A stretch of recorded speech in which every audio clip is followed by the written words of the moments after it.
आज Doubtnut app download करें। Doubtnut पर अपने सभी गणित, रसायन विज्ञान, भौतिक विज्ञान और जीव विज्ञान के डाउट्स का करो सफाया।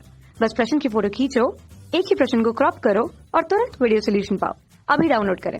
हेलो दोस्तों, तो हमारा प्रश्न है कि वर्गाकृत कागज पर किसी बिंदु की स्थिति निर्धारित करने के लिए हमें चाहिए।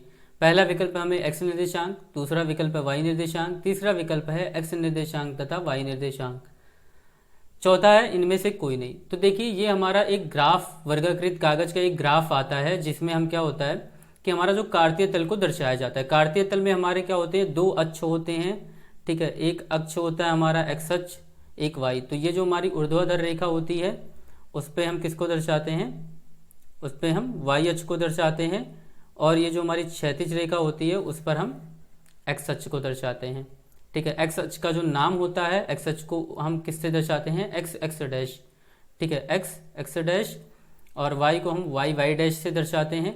और इन दोनों का जो कटान बिंदु होता है उसको मूल बिंदु कहते हैं, जिसका निर्देशांक होता है 0,0, ठीक है। अब सवाल में पूछा कि अगर हमें किसी बिंदु को दर्शाना है तो उसके लिए हमें किस किस चीज़ की आवश्यकता है, मतलब x निर्देशांक, y निर्देशांक या दोनों। तो चलिए देखते हैं।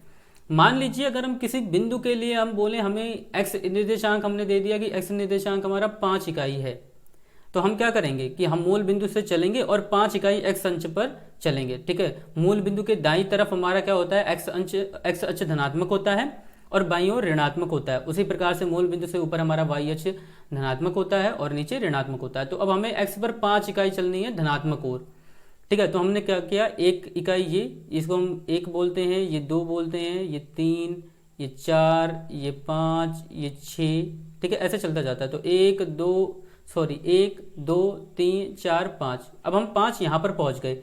अब अगर हमें सिर्फ 5 ही बताया गया तो हमारा बिंदु यहाँ पर भी हो सकता है, हमारा बिंदु हो तो यहाँ पर भी सकता है, हमारा बिंदु यहाँ पर भी हो सकता है, क्योंकि ये सारे जो कटान बिंदु आ रहे हैं, ठीक है, क्षैतिज और ऊर्ध्वाधर रेखा के, वो सब क्या है कि सबके लिए जो x निर्देशांक है वो 5 ही है। यहाँ पर कोई बिंदु होगा उसका भी x निर्देशांक 5 होगा। कैसे, यहाँ से देखो 1 2 3 4 5, मतलब हमने x अक्ष पे कितनी इकाई दूरी चली, तो 5 चली। इस वाले बिंदु के लिए भी 5 चली।